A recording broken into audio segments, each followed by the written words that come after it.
Hello, and welcome to the Pod of Cheap Pops. I am Tyler. And I'm Scott. And this is episode 2 of the podcast. The title we're going for this one is The Documentary of Dookey and Zeus is in Des Moines. Yes, the documentary of Dookey. We're going to talk about No Holds Barred. We're going to talk about the word Dookey, probably quite a bit.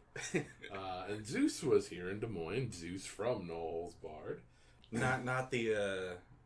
Not the god. Not the god Zeus. Not the god. The guy who played him. Hogan was in town then.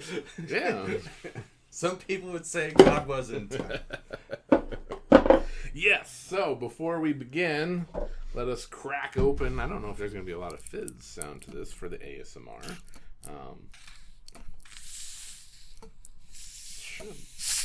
No, that was a little bit. Let me get you some ice, brother. Brother. So our cheap pop for today is Kroger's Fruit Punch Soda. Yes. We also don't have a Kroger here in the Des Moines area. But this is, again, I talked about in the first episode. If you haven't listened to the first episode. Oh, it does have fizz. That's interesting. Yeah, we don't have a Kroger here. It was in the Chicagoland area. Talked about that in the first episode. You like that ASMR, folks? Oh, that's good. Yeah.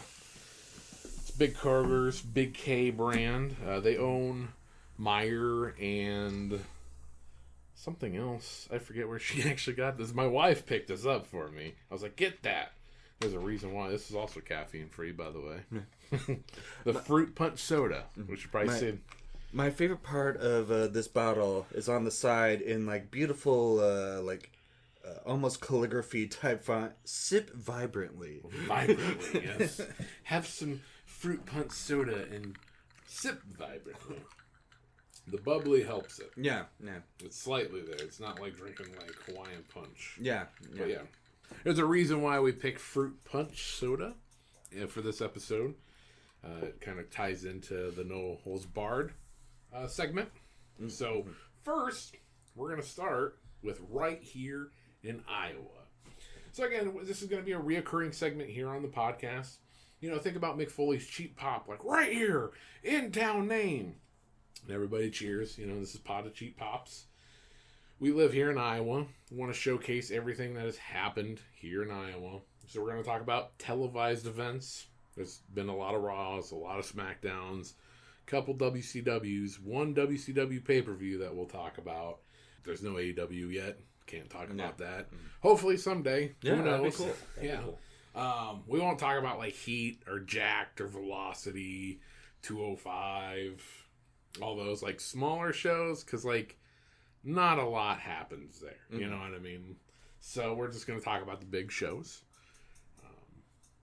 So yeah, we're going to start in 1989. It's a Saturday Night Main Event, number 21. We're going to start 1989. Again, there were some 1987s. Wrestling's our superstars of wrestling that happened here in Des Moines. But we don't know where to find it. It's not on the network. It's not on Peacock. So we're going to start with this 1989 Saturday Night Main Event. It was held at Veterans Memorial Auditorium, or Vets Auditorium for short. This event and the main event is listed on the Wikipedia for the history of the Vets Auditorium. Some history about Vets Auditorium here. It was opened in February of 1955, so happy birthday. It was nice. Like the 1st of February of 55, it was open. One of the first big acts at Vets Auditorium was Elvis in May of 1956. And I think the biggest claim to fame to Vets Auditorium, January 20th, 1982, Ozzy Osbourne bit the head off of a bat. Mm-hmm. Right here in Des Moines. I think someone at work was at that show, and they're like, it looked fake, but it was crazy. I feel like that mystery will kind of just go on forever. Was it real? Was it fake? But that is like a story that still goes on. Yeah, there is like a hallway, and like that sucks. There's a clicking on the ceiling fan. It's warm in here, so you're gonna have to deal with the ceiling fan. Sorry, everybody. There is a hallway that kind of details like the history of Vets Auditorium, and that's like, yeah, everybody, we have big history here. The head of the bat. So, yeah, that's our big claim to fame. Vets Auditorium was small. It was very small. Mm-hmm. And a lot of these Monday Night Raws that happen there, they can't even fill it. It's not that big of an arena. Yeah. Wells Fargo Arena was built in 2005, which was bigger and better, so Vets became more of a supporting venue. 2010, Vets was turned into a convention center, so the exterior is still the same. Yeah. Still looks the same, but the interior has been split up into like convention floors and stuff. Have you ever been in the original? Yeah, Vets? it was not the original. It was after they changed it. So sometime after 2010, I went and saw Dropkick Murphys there. That was fun. So they were in the convention center? Yeah, it looked like the space looked like a big empty warehouse, basically. Okay. Yeah. Interesting. Yeah, I actually graduated in the original Vets Auditorium. Oh, so yeah, they used to do for like the Des Moines public schools. They used to do this commencement ceremonies there. So I've seen what's like. I've been in 2004 Raw, which we'll talk about in a while. That they could not sell that place out, and I was at that one. And then in the last episode, I talked about Yokozuna and Bret Hart, and where I was like, Bret Hart just died. Yeah. That was at Vets Auditorium. So yeah, that's where we're at now with the history of the building. So let's crack into the episode, shall we? Saturday Night Main Event begins with a cold open of Hogan on a green screen with the part of the cage in front of him.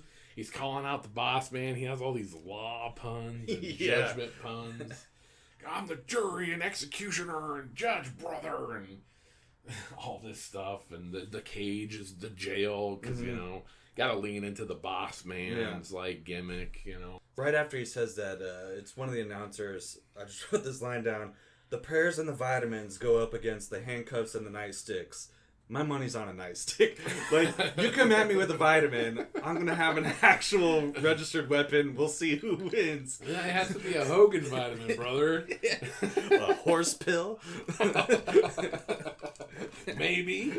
You don't know what he was on. I just thought that was hilarious. Well, he definitely was on something. Like, that intro, he was jacked up. he was all sorts of energized. So the intro rolls and we come out to Jesse Ventura and Vince McMahon on commentary. I'm going to insert this clip right now of Jesse Ventura making a bad joke about soybean. And this is also soybean country. You know how you can tell that? Look at all them soybean products back there. Knowing him, it probably meant to like look at all these small weaklings, like soy boy kind of thing. I don't think that was even a term back then, but I could see him thinking that. When it comes to Jesse Ventura, I could just think of like Will Sasso does the greatest impression. Yeah. So first match we got King Duggan. It's Jim Duggan after he beat Ming for the King of the Ring spot. It wasn't the actual tournament; it was just for the crown. Yeah, which is I remember that. That was a little weird. Yeah, King Duggan versus the Intercontinental Champion Rick Rude with Bobby the Brain Heenan representing. What did you think of this match? It was. I mean, I don't think Duggan has really had like a technical match in his life, but I've always loved him. He was one of my mom's favorites. Like, Hacksaw Jim Duggan is just an American hero, basically. But in my notes, I put Hacksaw as a human Muppet. That's a good that's a good thing. Because like to me, I'm like looking at it and I'm like, I just don't get it.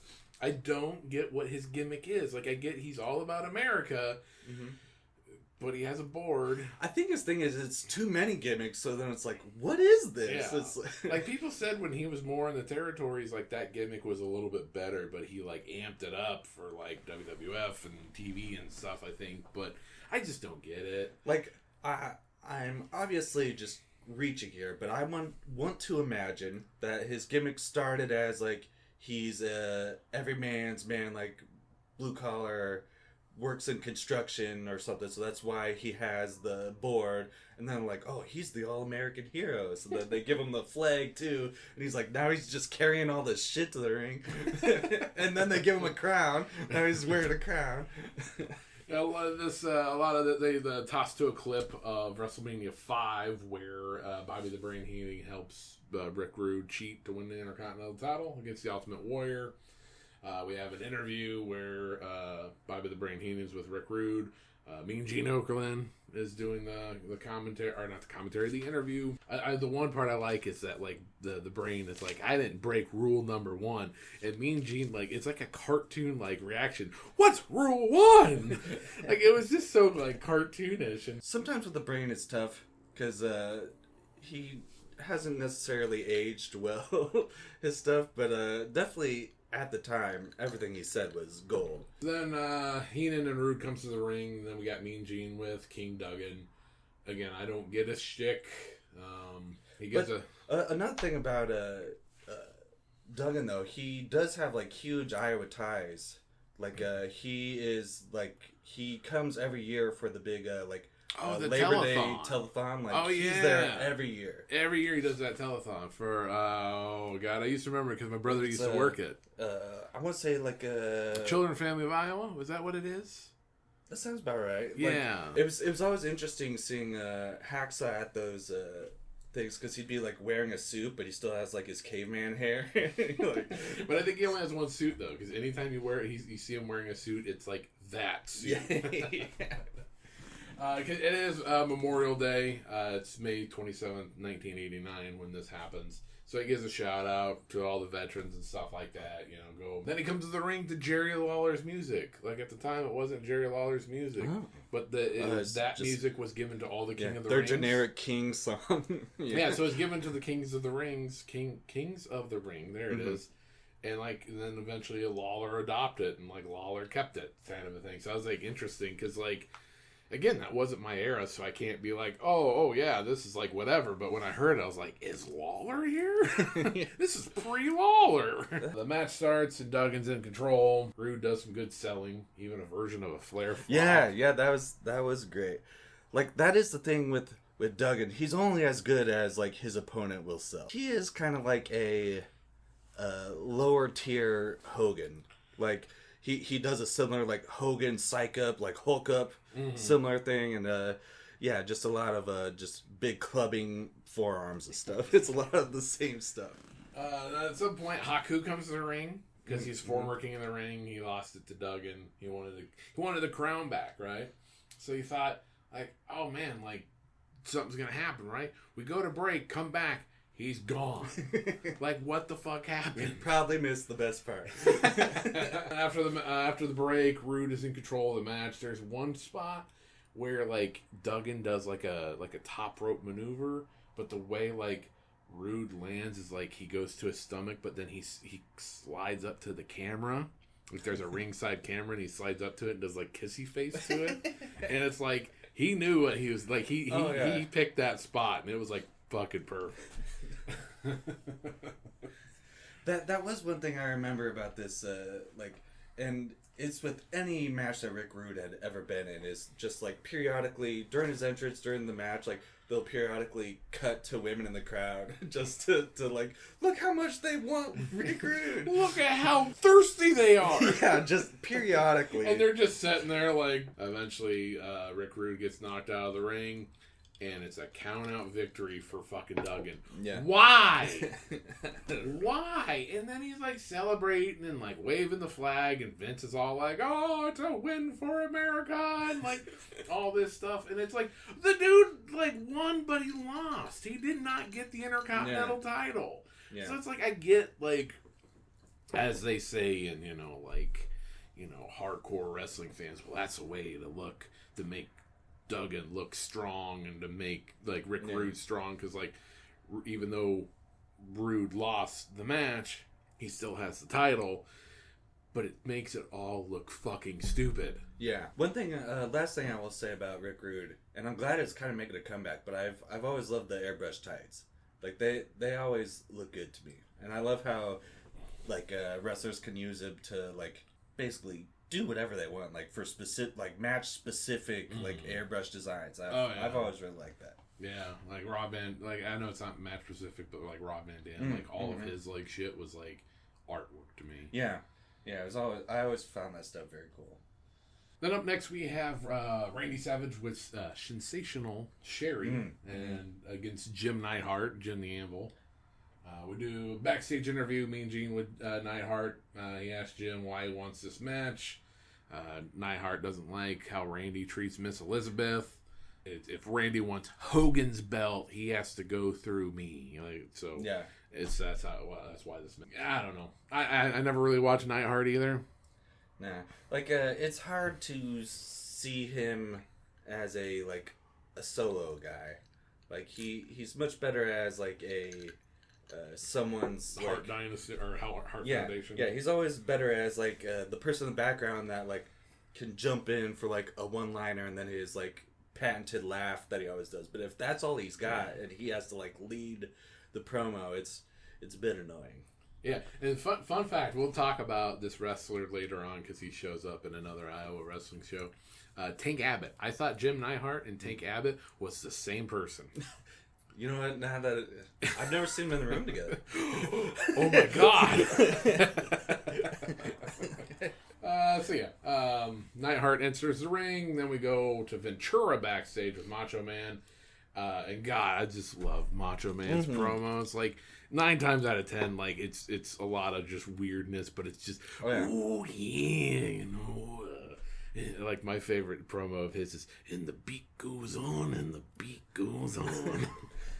And I was trying to remember because I feel like Sherry has had multiple different first parts of her name.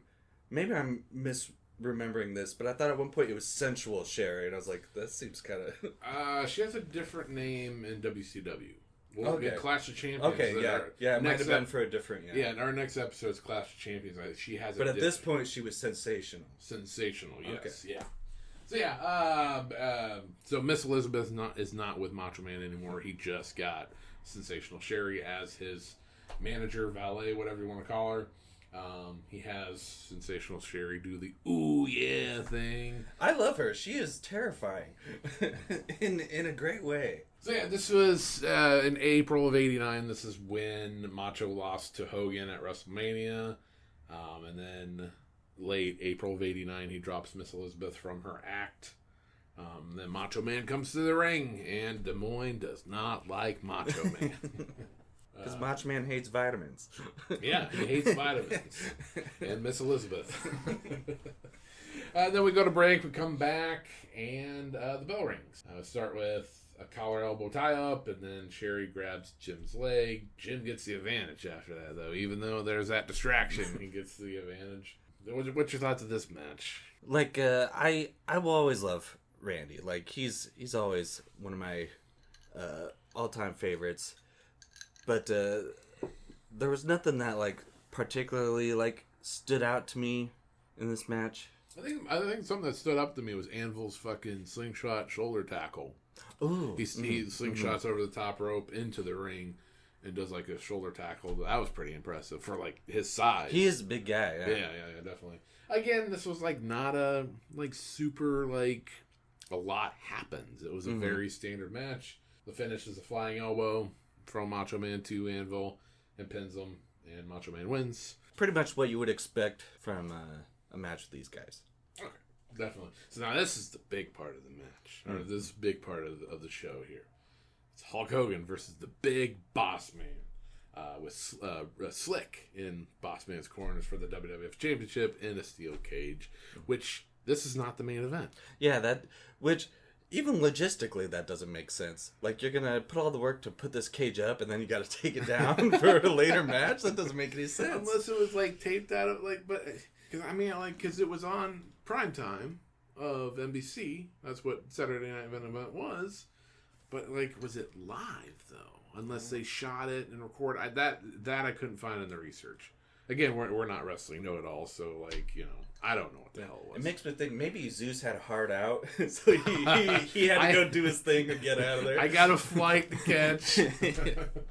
So Ventura was backstage with Boss Man and Slick, and I didn't even know Slick was a character until watching this. I never heard of him. He's great. Fucking love Slick. He's great. Man. He is so great. He's fast talking, smooth.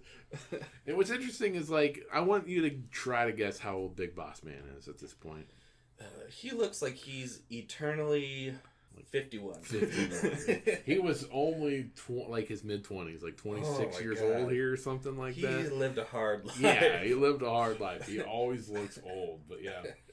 But Slick tells everybody, got a big surprise tonight. So then eventually, Boss Man and Slick enters the cage.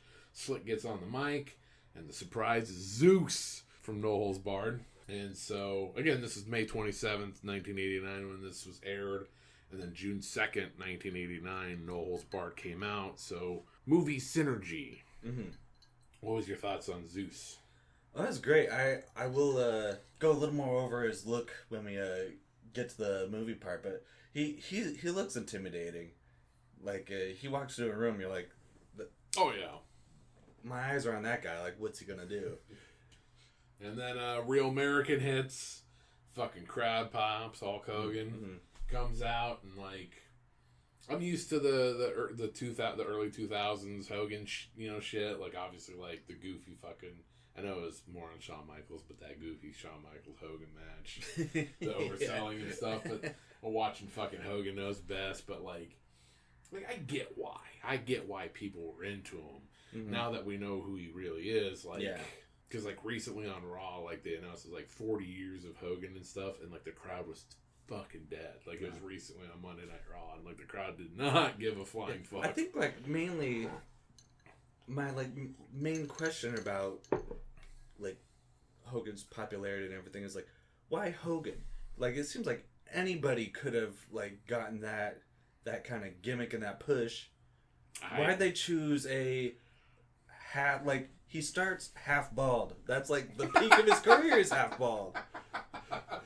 And it's not like thinning him, like the top half is bald.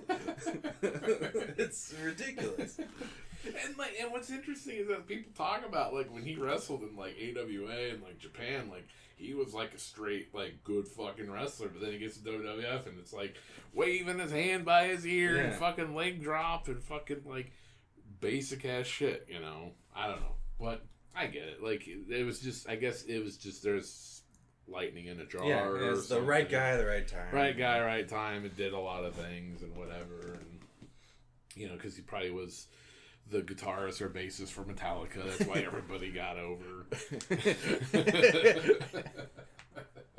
This was the first televised WWF defense since WrestleMania 5. Oh, so okay. He won it at 5. First televised challenge. Right here in Des Moines. First challenge is a cage match. That's kind of rough. Don't get a softball, No.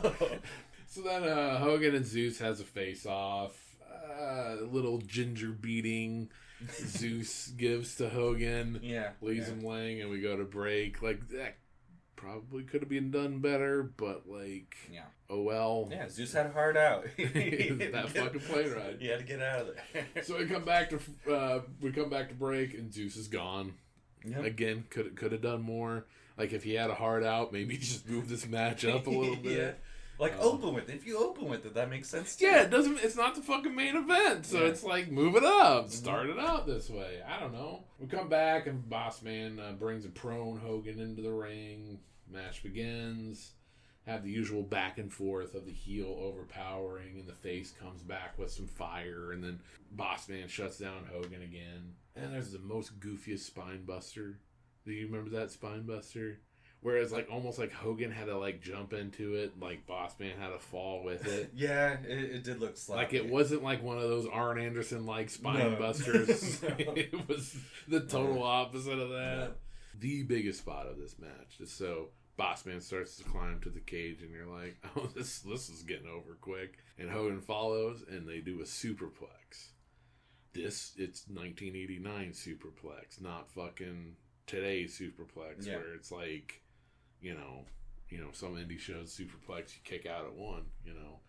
They do this big superplex. Like, even like looking at it like in today's time when I watched it, I was like, that was impressive. Like, it looked good. Yeah, it was great. It was a good thing. And like, I know with like there's compilations that the WWE YouTube does, and they have a superplex compilation, and this is one of them. And like, they sold it like, they fucking fell from the moon. Like, and they lay there, and like Earl Hebner's the referee, and he comes in, and like what I don't understand is he does the arm thing where he lifts up their arms and drop one, lift up their arms, drop two, then he goes into a 10 count. Like either do the 10 count, or just do the fucking arm thing. One or the other. One or the other, not both. This is not refereeing 101. And so this is like a fast 10 count. And like I forgot to mention in the fucking Rick Rude Duggan match, fast 10 count for that fucking count out. So another fast count from Earl Hebner. And they both get up. Slick throws in a chain.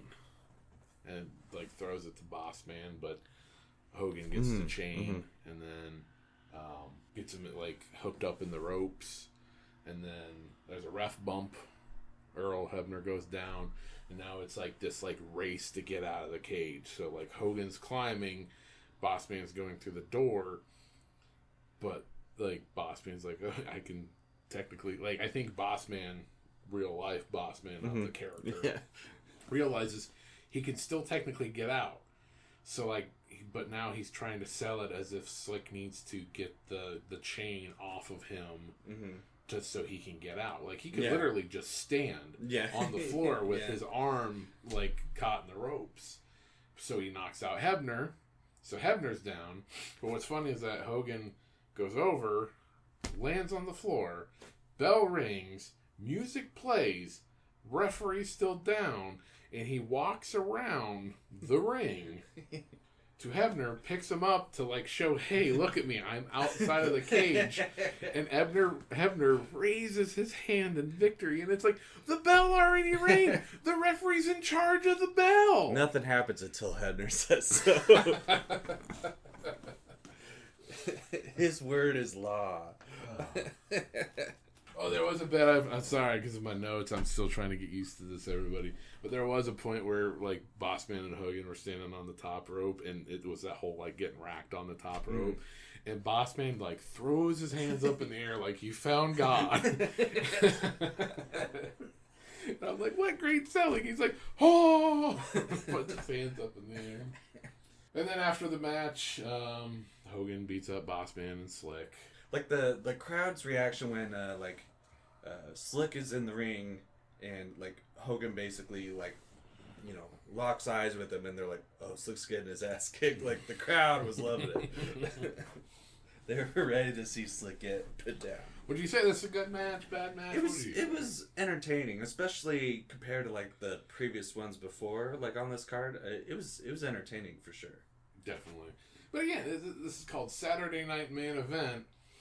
You get the biggest star, the main attraction, not the main event. Yeah. Action goes on.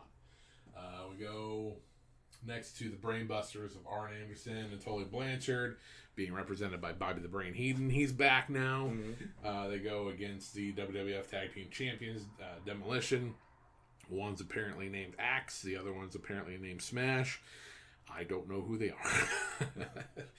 So I call one Demolition 1 because he's the first guy to talk, and then so by default the other guy who talks next is Demolition 2.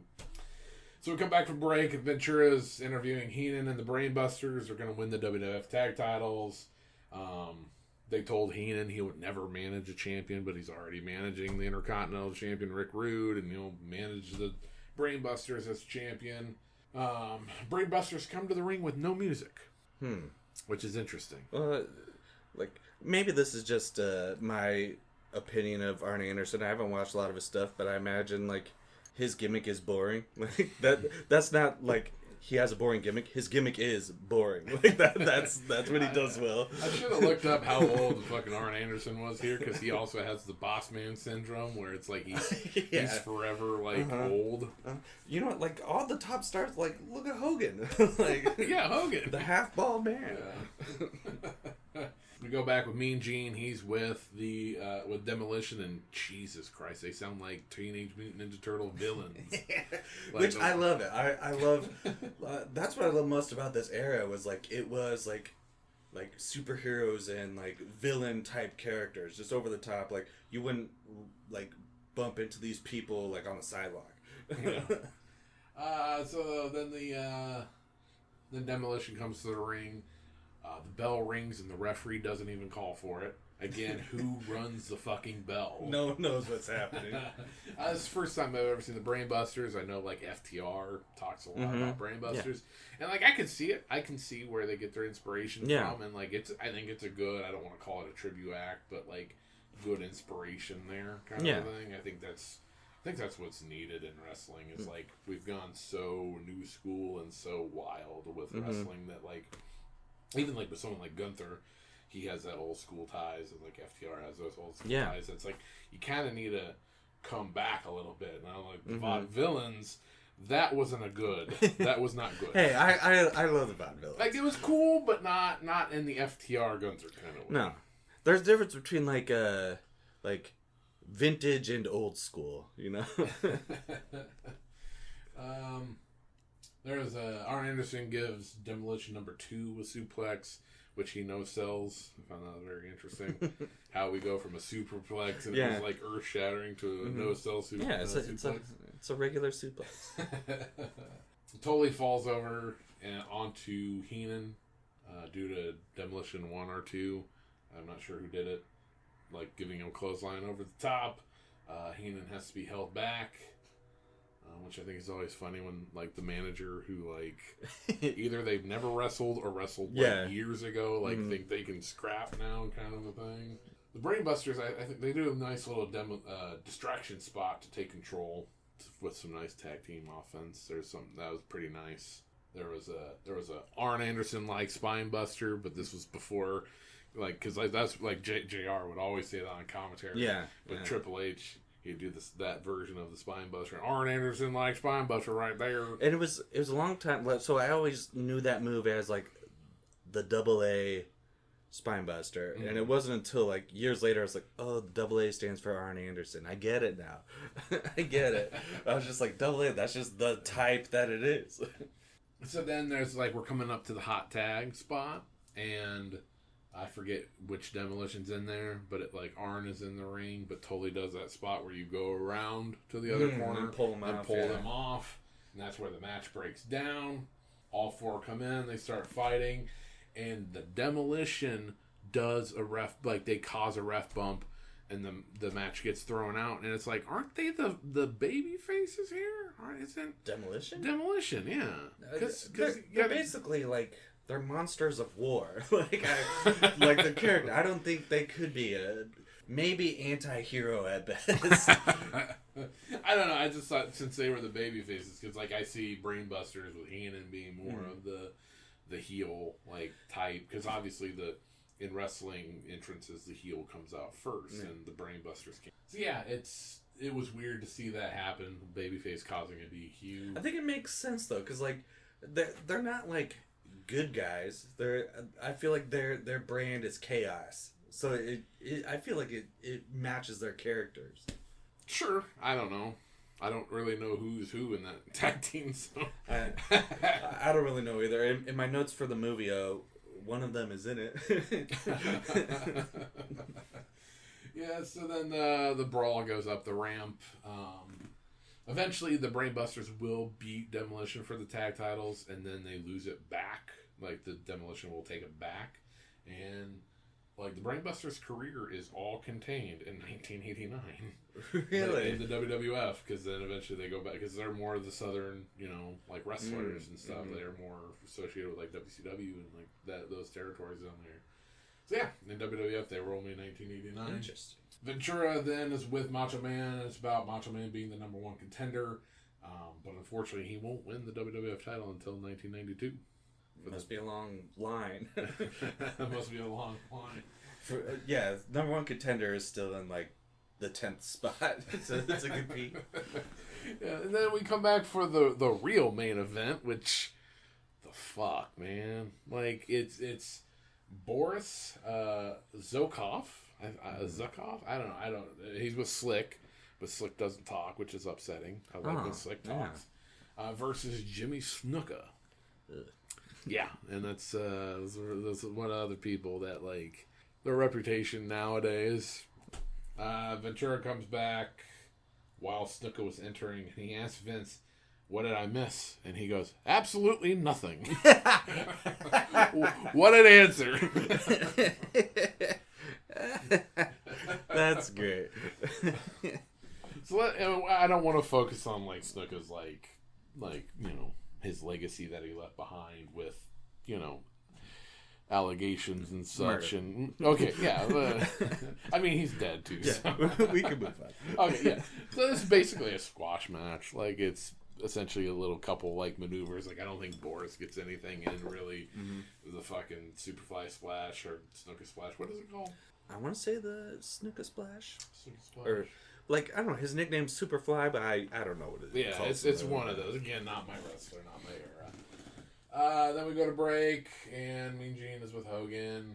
It's a promo against Zeus about Knowles, Bard, and stuff like that, and how Zeus has been a pain in the ass to him before the movie shoot, during the movie shoot, after the movie shoot. He was always breaking into my trailer, eating my catering. He was a real asshole. This eventually leads to Hogan and Beefcake versus Zeus and Macho Man. We come back from break, and they close out the show. So now we need a vote. And vote on how is this a grade, how we're going to do a grading of it. And it's a pass or fail. Okay. It's either had a good day in Des Moines, just like how Mick Foley says, have a nice day, but it's a good day. I don't know. Fuck it. Had a good day in Des Moines, or I'd rather be anywhere else than Des Moines. Because like the heels, how they'd say, I'd rather be anywhere than this scumbag town of blah. Did you have a good day, or would you rather be somewhere else? I'd say had a good day. Even if it was just the cage match, like that alone would be I'd be entertained. That'd be a fun show to go to. Yeah, for that match alone. I'm kind of torn about that because I did the notes for this a couple months ago, and I looked at it again today, and I'm I said rather be than anywhere else than Des Moines, and I'm thinking about it, and I'm the biggest thing I said was it was an average show. Most of the matches were fine. The count out was goofy. The DQ with the tag match was odd. I don't know. The main event wasn't the main event. Yeah, that's weird to have a squash in the main event. Yeah, unless it was timing about prime time. That could be something like Network Clock or something like that. We kind of know with our TV background. Yeah. Anvil and Macho was fine. Cage match was alright. I don't know. But the crowd was good. Again, it showcased Des Moines pretty good in my mind. That's the biggest thing because this is they call flyover country. Yeah. Mm-hmm. So if you get to see Des Moines in a good light, I think I don't know. I had a good time, I guess. Yeah. That's what all right time. yeah. I'd say that works. And the other thing I want to do is rank the historical significance of this wrestling show to wrestling history. In my mind, I think it ranks very high. You got the Knowles Bard synergy of the show, NBC Primetime, highlights Des Moines on NBC Primetime and stuff like that. The Superplex is shown in the compilations of Superplexes on WWE's YouTube. The cage match. I know anybody can edit Wikipedia, but the fact that this is listed on the Wikipedia kind of, it's a history of this venue, because Elvis and Ozzy biting the head off the bat, that ranks in there, kind of. Not sure where the bat versus the match would go. yeah, where they compare in historical significance, but yeah, I would say, especially for that era, anytime Hogan, he was there as the champion, right? In a cage match, I'd say that's pretty historic. Yeah, that's pretty big. So let's go on to open a can of pop culture. So our pop culture pick for today is the movie No Holds Barred, which it was once I finished the movie, going through the credits and stuff, the WWE Entertainment WWE movies license or whatever popped up, and I was I don't know why that surprised me. I wouldn't think of this as a WWE joint, that surprised me. I don't know. They don't put out a lot of great movies. Yeah, true. But I guess especially for this era, was this 89 that it? Yeah, it came out in 89. Yep. For that era, I wasn't thinking of them making movies, So that surprised me. So the movie begins, and it's it's at a a wrestling show, and Hogan enters, and he enters the movie like a rabid, infected Pokemon is what I put in my notes, because it's like he's foaming from the mouth, and he's like shaking his head, just growling basically, and then while he's making his way to the crowd, all he is saying is his own name. That's why I put. He's going Ripper, Ripper. And like, what the hell is going on? Like, wrestlers have catchphrases. They don't just say their name. Like Randy Savage isn't like Macho Man, Macho. Like, it was just so bizarre. And so let me ask you this question: the WWF title's featured. They say WWF. Mm-hmm. You have Jesse Ventura and Mean Gene Okerlund. Yeah. Why is he not Hulk Hogan? Exactly. Why is he Rip? Why is he the only one without his name? He could have just had Hogan or something. But it's like, why is it WWF is featured except their top guy? Yeah, that doesn't make any sense. Because it's like, he doesn't lose in the movie at all. Like, there's nothing that would like diminish his stock, you know? That doesn't make any sense. Because it's like, also like, so then you're advertising like, this is a Hulk Hogan movie, but he's not Hulk Hogan. He's Hogan, but not Hogan. That's bizarre. So in the wrestling match, he is against Jake Bullet, who is Axe from Demolition, actually, without the face paint, without any of it. Is he 1 or 2? Is it? I can't. He's Axe. That's all I got. I want to say 1. He's probably 1. If he's in the movie and the other guy's not, he's probably number 1. Yep. So the match going on. It's they somehow make Hogan matches even more boring in this movie. So they replace his already terrible finisher of a leg drop with a just standing two-handed axe handle smash. That's his finisher. Yes. I think they may call it like the Rip or something. I don't know, but it's garbage. Yeah. And so he wins this match, and then they cut to like a. Well, don't forget about the big foot, not the big boot, the big foot. Yeah. And so he goes on to beat Jake Bullet, and then we cut to a boardroom. Where it's seems like it's a competing network, and the head of the network, he's saying that they're last in the ratings, but they need someone like Hogan on their network, and it's like, okay, say you take someone, that's not gonna make you number 1, like you're dead last. Yeah, it didn't make any sense to me. Here's the other thing: he's on the WWF. And he wants just Hogan. Yeah. Like, why don't you try to get the rights to WWF for like TV negotiations and shit like that? He's not on another network. He's on a wrestling promotion on another network, and it's like, this is not how TV works. No. And the quote that he uses is, he's like watching the match, and he goes, "I want that jock-ass on this network," which.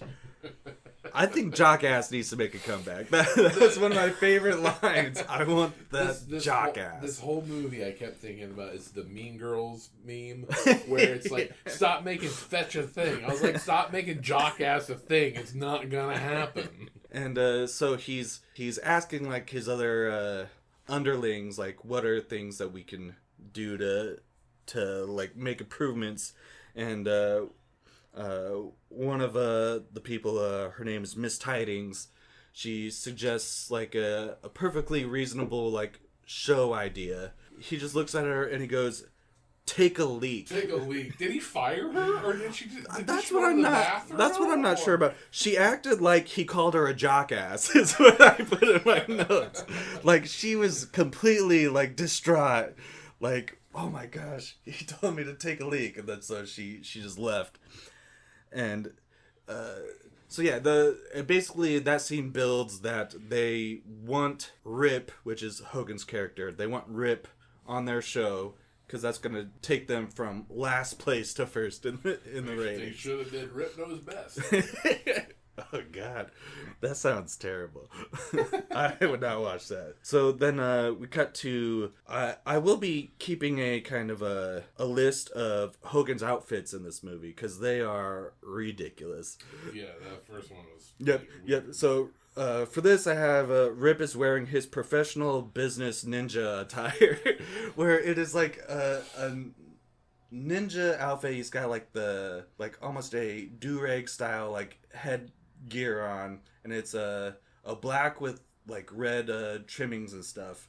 And he's wearing the most like comfortable looking ninja pajamas for this apparent business meeting, because he goes in to meet with Mr. Burrell. Yeah. He goes to meet him with the people that we saw in the previous scene, because they're gonna try and like coerce him to join them. Basically, it's like, here's a blank check, like, we want you, and Rip he's like, no, there's no way I'm gonna do this. So the guy just keeps pressing, and eventually he pushes him, and then which I don't think that's best negotiation. No. Like, he's hostile from the get-go. Yep. But he offers fruit juice, and that's why we're drinking fruit punch soda. What finally pushes Hogan over the top is Brell calls him jock-ass, which is jock-ass number 2 for those keeping score at home. And then Hogan flips out, and he, I think he kind of like lifts him up off the ground a little bit, lifts Brell off the ground, and then he takes the check, and he crumples it up, and he shoves it in Brell's mouth, and he says, I won't be around when this check clears. What does that even mean? It means, so he's shoving it down his throat, which means he's eating it, so he's not going to be here when he shits the check out. That's when it clears. So this entire... I like this line. See, the writing in this entire movie is like, they're trying to have like, almost like Arnold Schwarzenegger style, like action one-liners. Now that you explain it, that line does make sense, but I thought he just didn't understand how the financial institution of banks work.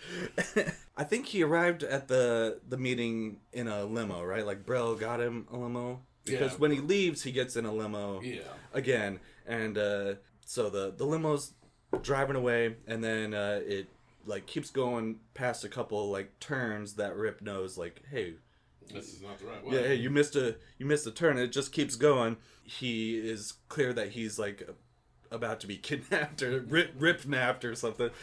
And so he starts like trying to kick the door open, and so it shows him on the inside like kicking the door, and then it shows the outside, and it's like hammer impacts. Like, his feet are leaving like hammer impacts on this door.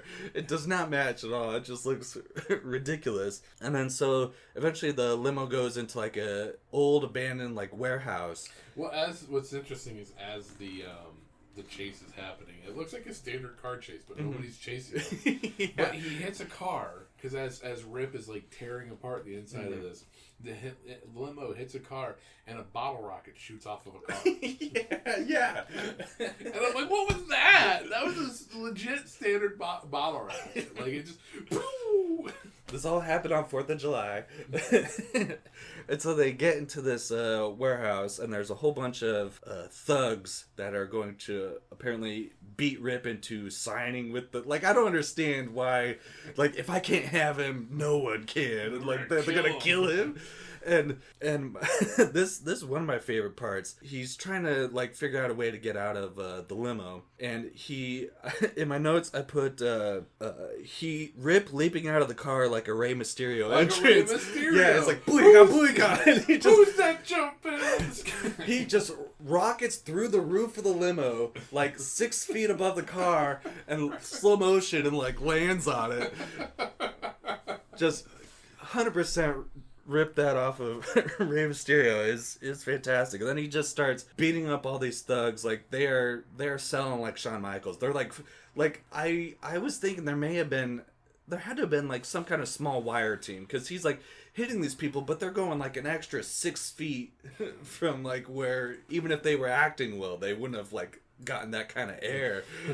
And so he's just beating the crap out of all these goons, and then he eventually gets to the rips the driver out, and we see a shot of the driver's ass, and it is soaked. It's completely soaked, like a bully pushed him in a puddle. and then Hogan's holding him. Yeah, he's just growling in his face, and he's like, "What's that smell?" And then the driver goes, "Dookey!" It's a documentary about Dookey. Which, first off, is that what Dookey looks like? Because, like, it looks like he pissed himself. Yeah, he peed out of his butt. Like, that is what it looks like. Like, it is a puddle. It is so disgusting. This one line makes this worth the time. Oh yeah. I don't even know if he beats him up after that. It's just so embarrassing. I can't even remember. He just I don't have any notes about like a fight or anything. I think it's just the scene like moves on. And I'm gonna go through some of the like film credits later, but I'll do this one now. So the character name of the driver is Dookey, but it's Dukey is the driver's character name.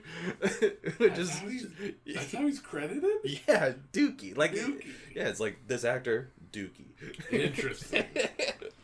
So I just, in moving past all of my Dookey notes that I had quite a bit just about that. It was absolutely ridiculous. So then we cut to Rip is now in a meeting for like the network that he works for, and they hired a new I can't remember what her position Account was. executive. But the one thing I mentioned is like, does she work for the WWF or is she for the network? Because why would the network represent like Hogan, and not Hogan, but Rip and stuff? Again, I couldn't make sense of like, who is this? Who does she work for? There's more on who she really works for later. Yeah, which that also doesn't make any sense either. But so she is like going over all these figures. She's doing her job like she's supposed to, and the whole time Rip is just staring at her, like biting his lip. Like she's some vitamin and prayer. Yeah. Like I have, Rip would have instantly been reported to HR. Like, he is not being subtle about any of this. It is just disgusting. And then eventually agreed to have like a somewhat like business meeting to, like get acquainted with each other. So they decide to go to dinner. And the place that they have dinner, it's like it cuts to a giant stained glass window. And then the more it pulls out, the more it's like, is this a church? Like, this is a restaurant in a church. It's a massive stained glass window. There's all this, like, old, almost Roman architecture. It's like, where are they having dinner at? It's ridiculous.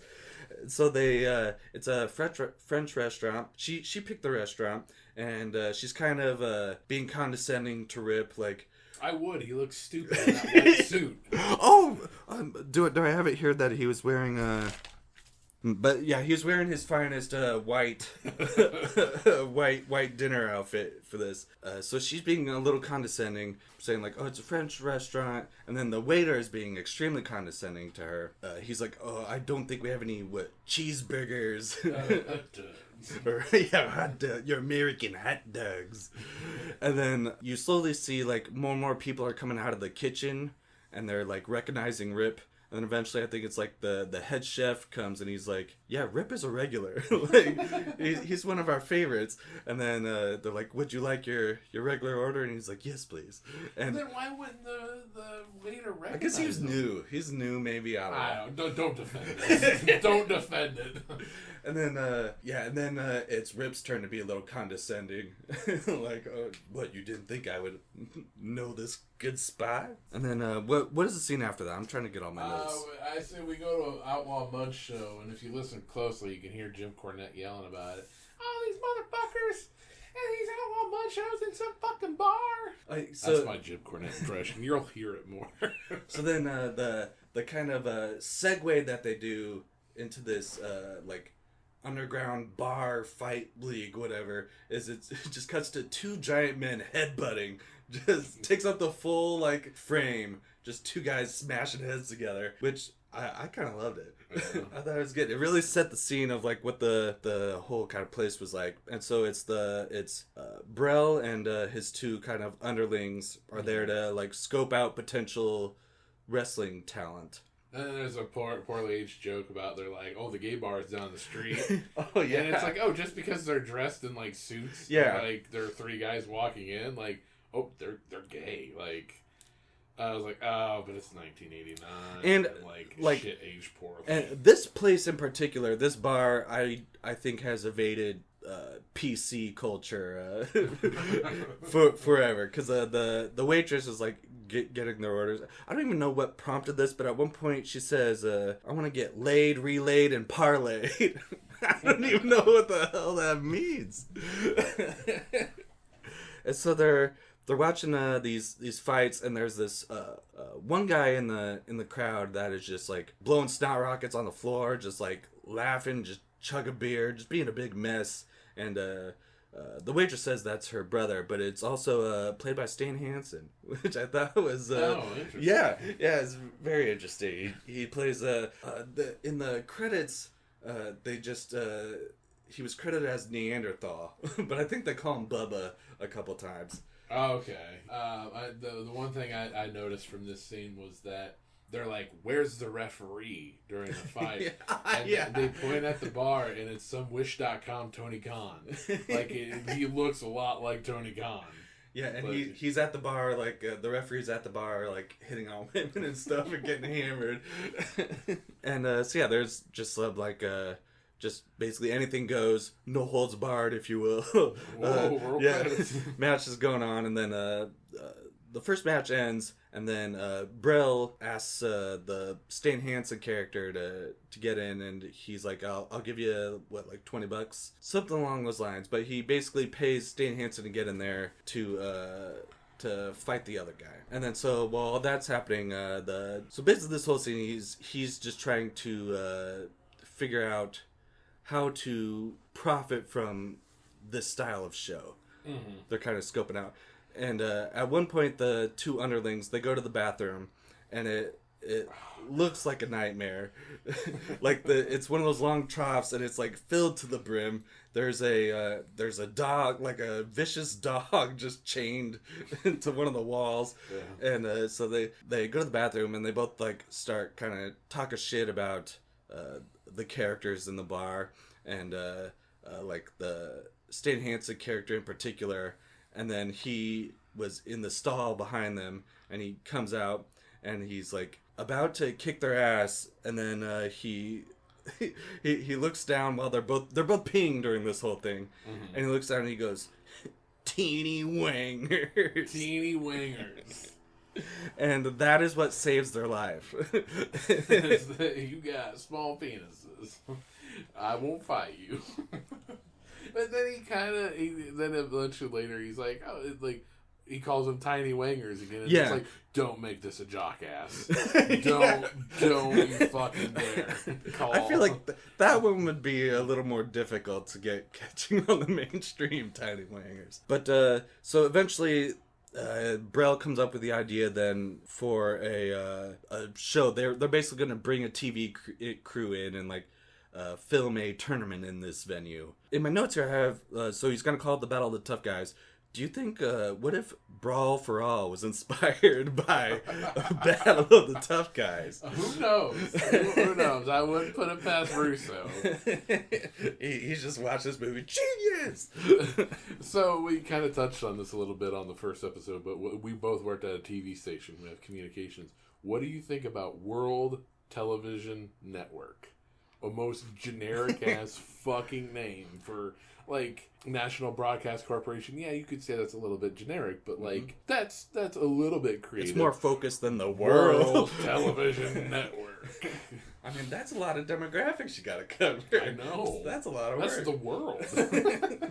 So then they're kind of all the fighters that they've. So I think there is a montage before this where it kind of shows all the different working men that are like they see this commercial like, oh, we want the best of the best to be in this Battle of Tough Guys tournament, and they're all like working in like steel mills and shit, and so they all show up at this bar, and Brell and his two minions are like going down, kind of talking to each of them. And real quick, it's you win $100,000 tax free. Which I don't know if that's a huge deal, because I don't think any of the people that they've picked for this this tournament have ever paid taxes in their life.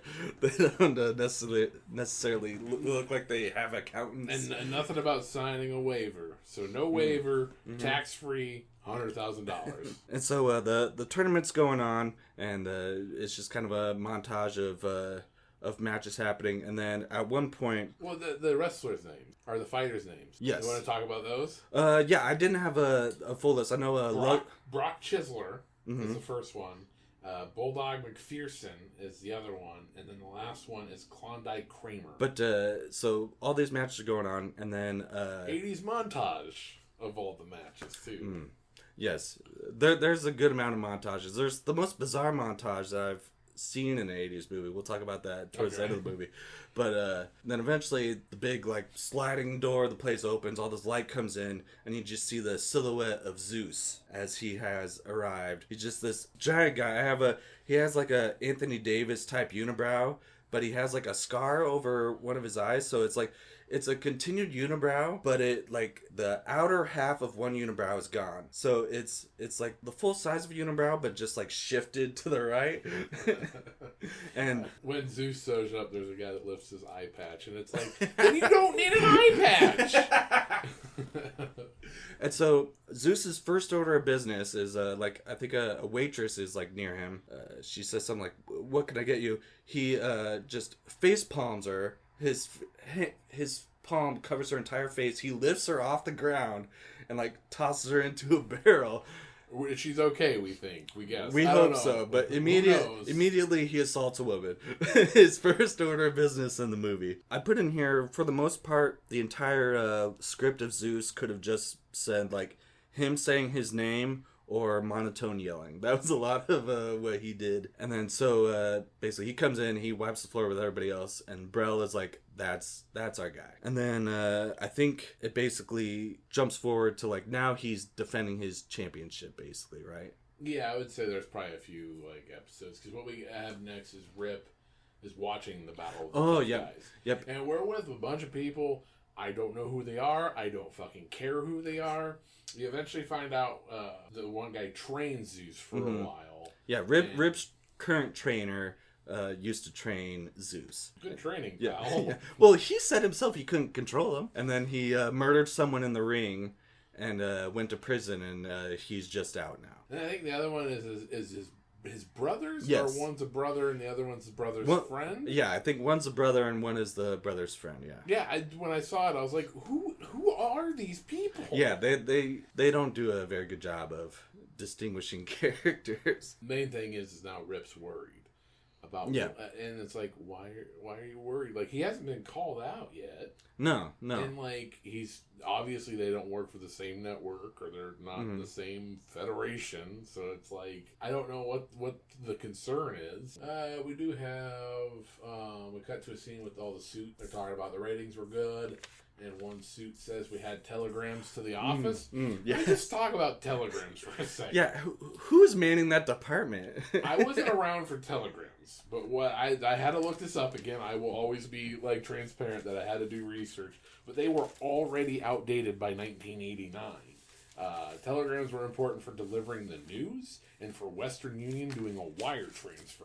But by 1989, people weren't sending fucking telegrams anymore. So it's like, who wrote this? Like some fucking like 80-year-old dude? That is bizarre that a news network would have a telegram department. Well, I guess telegrams for like, cause like wire, cause like AP News, like that's like a wire kind of a thing, but like normal people are not sending telegrams. Yeah, and what they were all sending telegrams that like it was terrifying. Didn't one person say like they died? I don't know. I just remember it was very dramatic. Like they were so scared about it they died or something. I want to say that was a thing, maybe. And then Bro was like that's perfect. Like, can we get that in writing? Like, he's just a full-on psychopath at this point. So next we have it's Zeus versus Lugwrench Perkins. Yep, which he's meeting Lugwrench on his own turf, like in his place of work. Which that doesn't seem like a good idea. That's another HR thing. Yeah, exactly. Chalk that up on the next HR meeting. It's so. It feels like a video game, doesn't it? Like the setting. And, like, how there's people crowded around watching. Like, it's...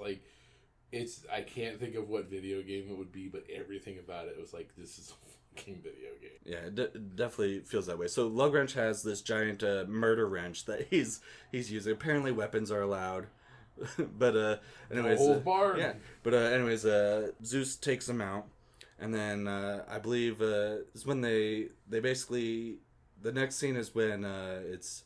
talking about Rip and Samantha have to go on some kind of PR tour. Yeah, the other thing is that at the fight with Zeus and Lugwrench, they do get it. They see something about a video camera, and they're like, "I have an idea," and it plays later into the movie. But like that's kind of like seeds of like trying to get Hogan like Rip, whatever the fuck you want to call him. Mm-hmm. But yeah, next scene is Samantha's in the limo and Rip comes out.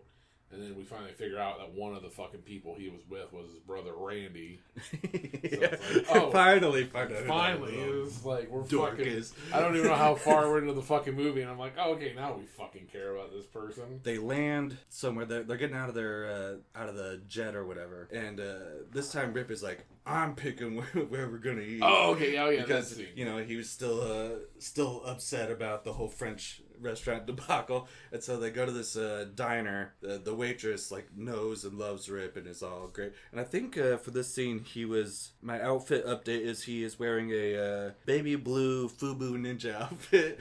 It's kind of what I got from it. Oh, that waitress was thirsty for Rip. She really was. She was laying it on thick. They're just trying to have their meal, and then these robbers break into the diner. These were the worst robbers of all time, because first they don't clock the one threat in the diner. They don't see Hogan at all. They don't see Rip at all.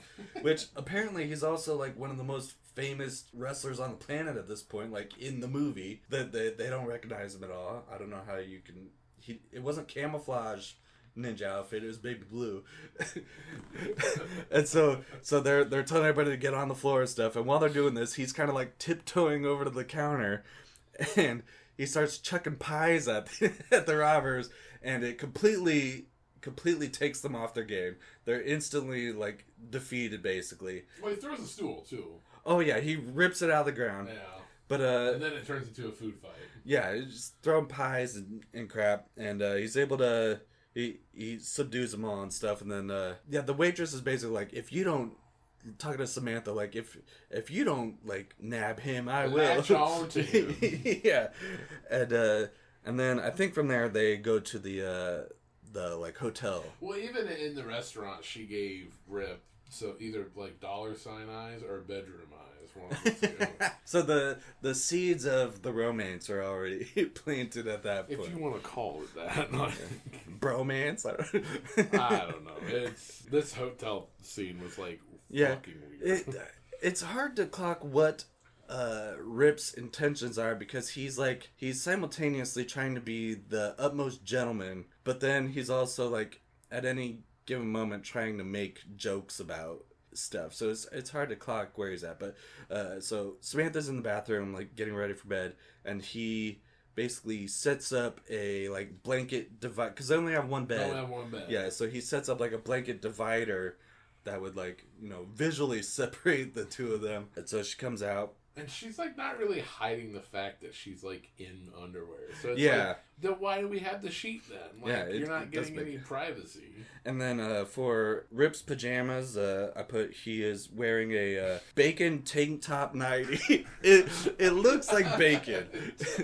Like the coloration on it is like.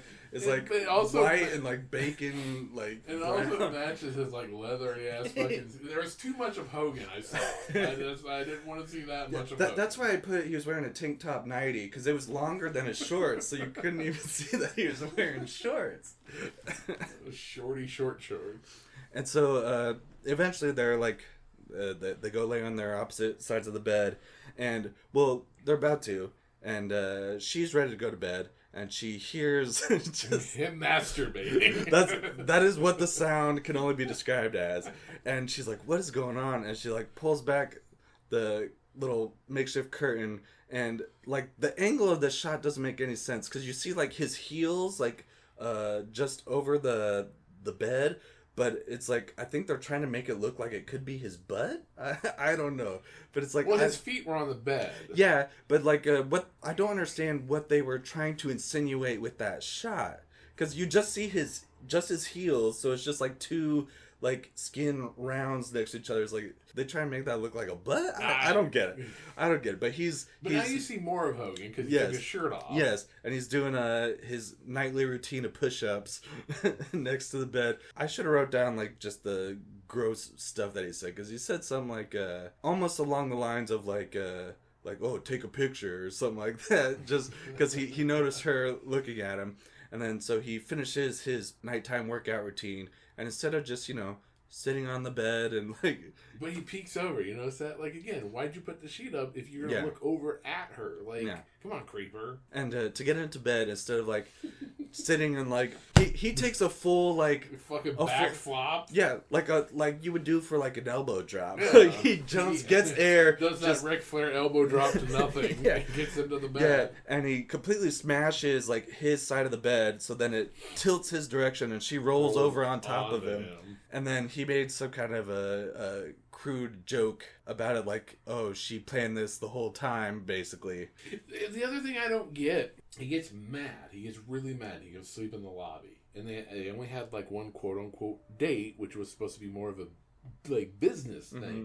But he's like, you've built too many walls than I could ever. Like, you built too many walls than I ever could. Like, do you build walls, Rip? Like, I thought you were a wrestler, not a fucking, like, Freemason or whatever those guys are. Stonemason. And, like, this is the first time you've ever shared a bed by accident. Yeah.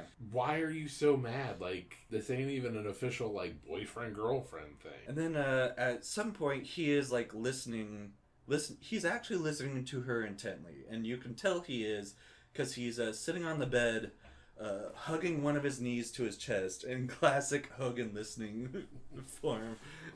So yeah, that whole scene is just weird. Yeah.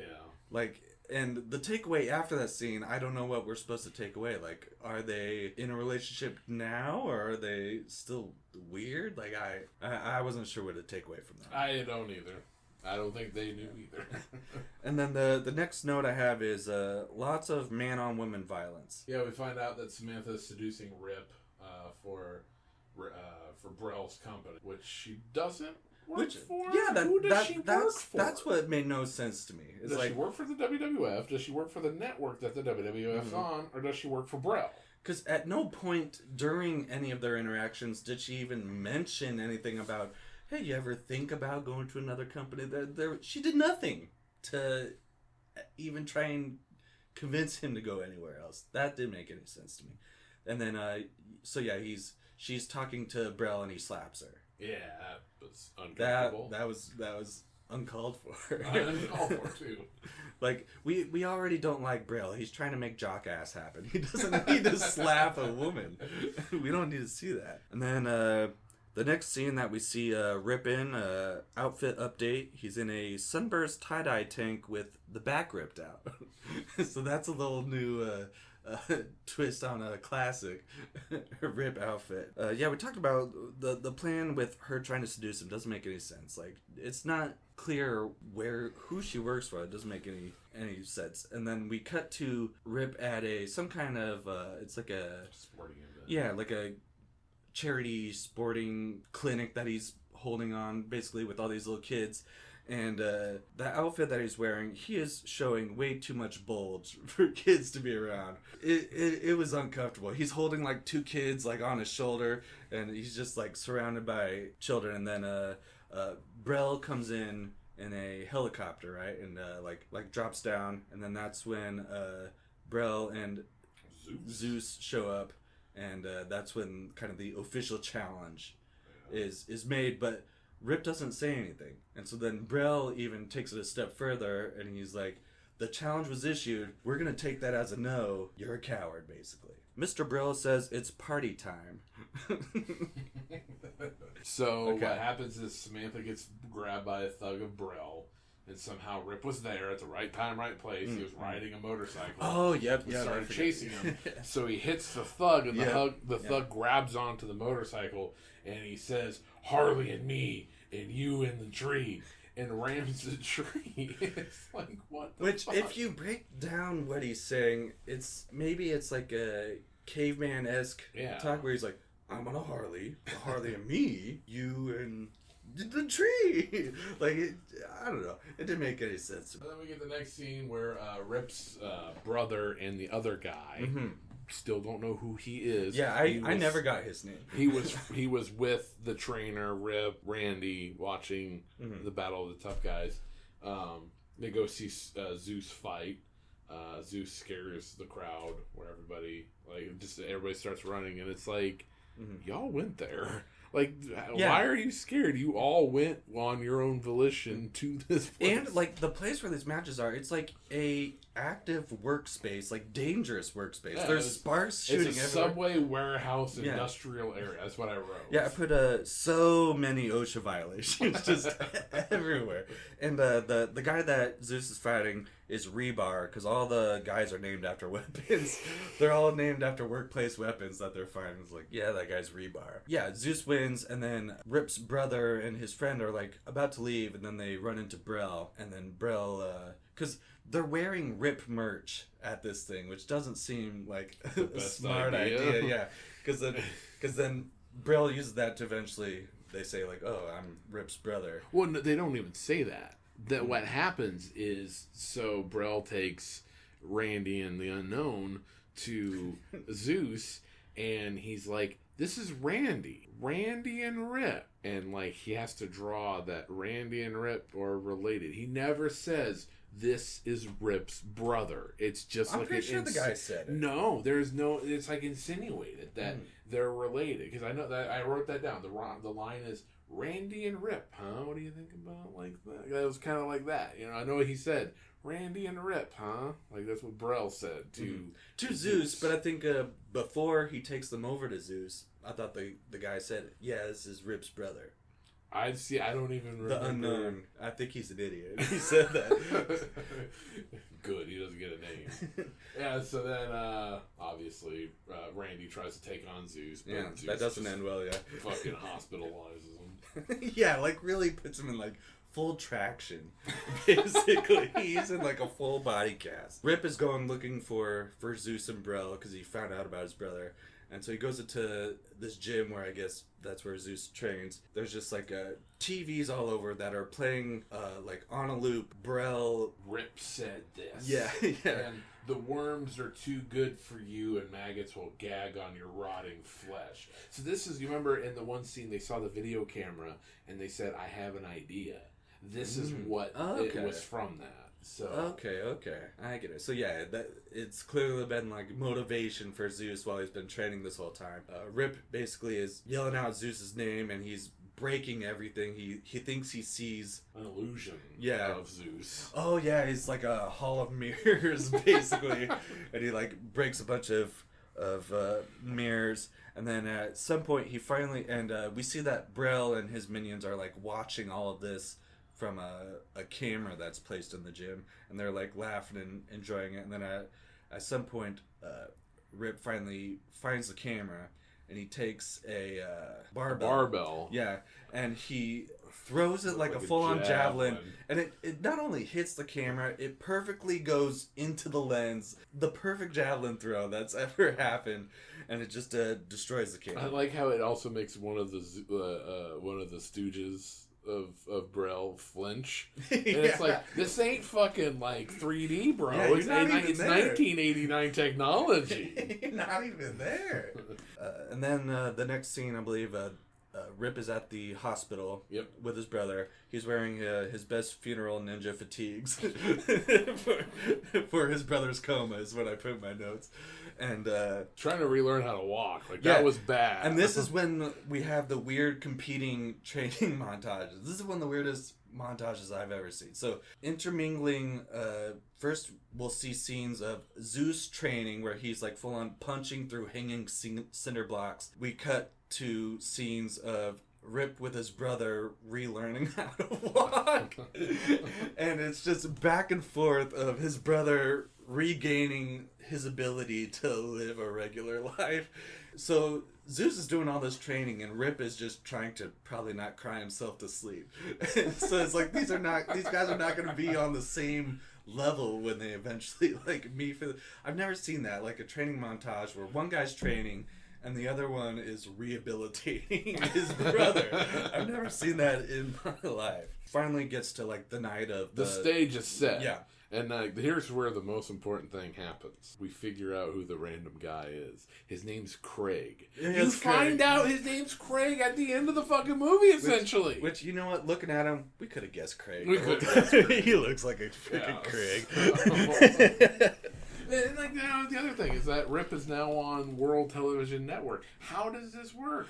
He's violating some kind of contract. Well, yeah, they absolutely had to have cut some scenes out. Because why did they care so much about showing the behind the scenes of network stuff, and then they cut out some of the important... Yeah. Like, we want more tedious paperwork scenes. So you find out his name's Craig because there's the elevator where Samantha, Rip, and Craig get split up. Mm-hmm. Samantha goes up to Brell, but then, like, Rip and Craig go to a different part. Somehow. I forget how that works. Well, it's... the elevator somehow rigged. Yeah. So Brell, he basically tells his underlings, like...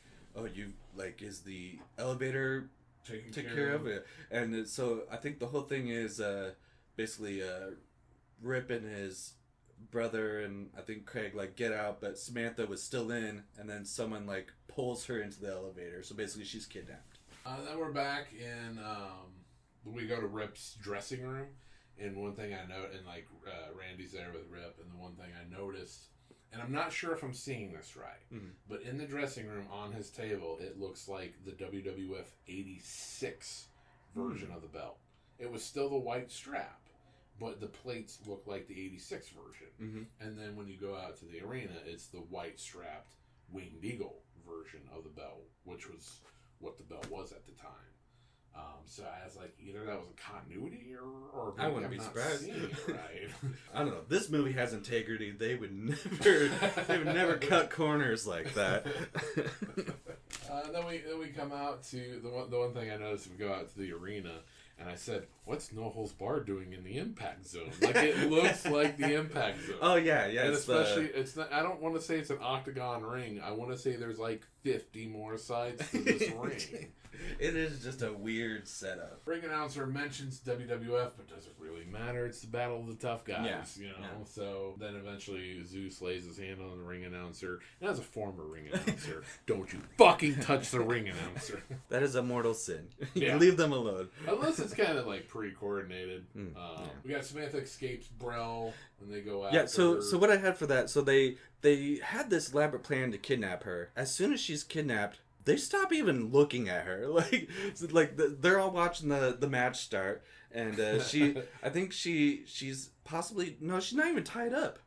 She's like sitting behind him. Yeah, right? yeah. She's just sitting in the same room, and after a certain period of time, she's just like, "Can I just get up?"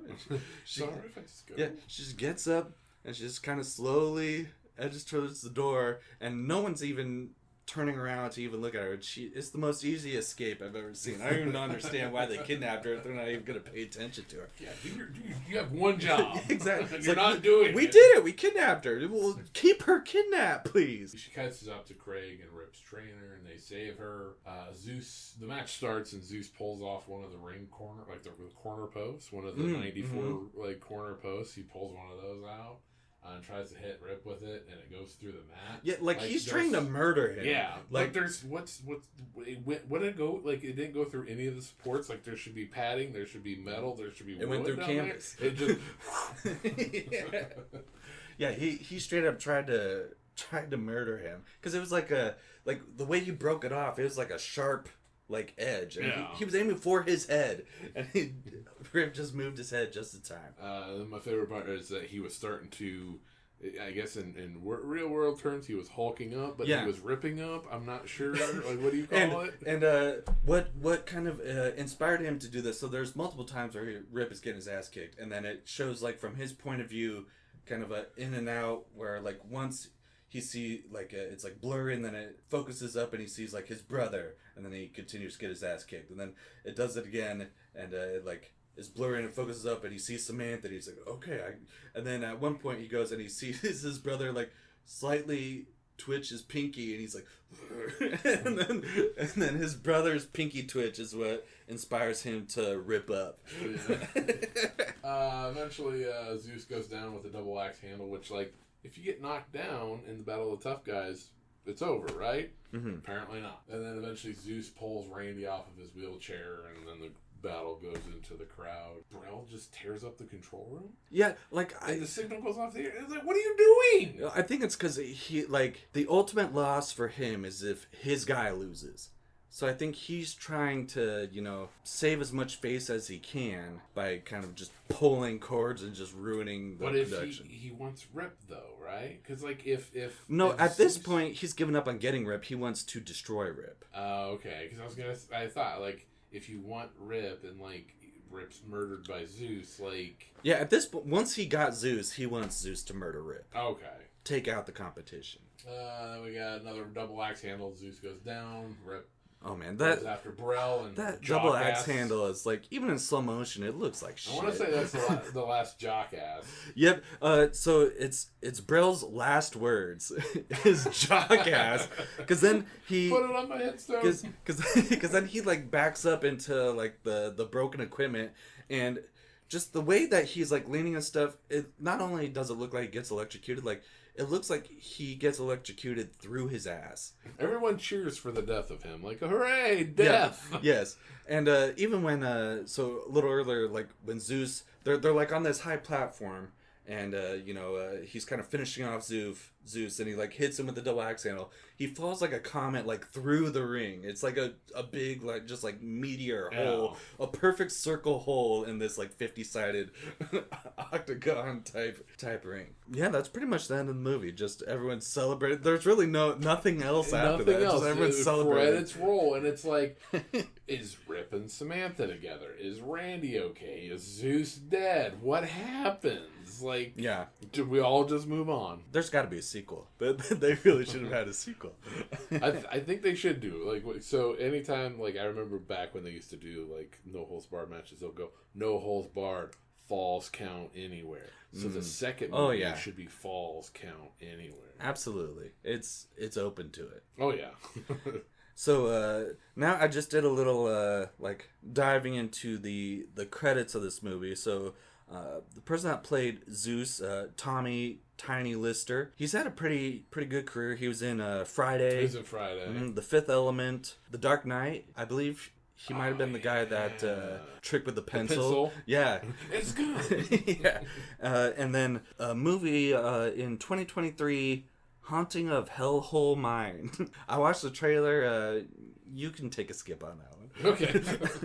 Thank you for that. And then this also had Jess Ventura, Mean Gene, and Howard Finkel was also like the actual announcer for, I'm guessing, the early scene. Yeah, the first scene I think he's bringing up. And then I mentioned it earlier, but the wrestler in the first scene, Jake Bullitt, was Axe from Demolition. And then the guy that played Dookey, Jeff McKnight. I didn't look up any other credits for him, but I don't think you top Dookey. I get that on my tombstone. Yeah. And one of the wrestlers, Lugwrench Perkins, he was played by Jeep Swenson, who other notable roles for Jeep Swenson, he played Bane in the Batman and Robin. That him? Yeah, because I know they're like, because he used to be like a wrestler, I think. So yeah, he played Bane in the Batman and Robin movie where Schwarzenegger was Mr. Freeze and all that, and Bane had no lines. He wore a mask, so he didn't even talk. And then this surprised me. I always wondered this as a kid. So one of my favorite movies growing up was Jim Carrey's The Mask. Absolutely love that movie. Jeep Swenson played the bad guy Dorian when he put the mask on. Like his hulked up mask version was played by Jeep Swenson. I was like, oh, that's cool. The last kind of notable character was Kurt Fuller, who played Brel.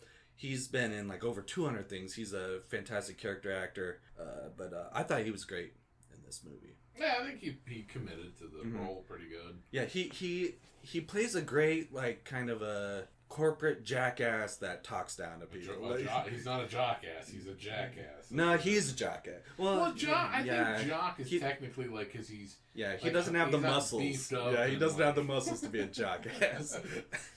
My kind of grading scale on this, since it's a can of pop culture, would you say that this had fizz? Or was it flat? Ooh, we didn't even talk about this. No, this is on the fly. I'm surprised. This is on the fly. I would say it's kind of like it had fizz in the beginning. Like, and then once you get to Dookey, it goes flat. It fizzles out. Yeah.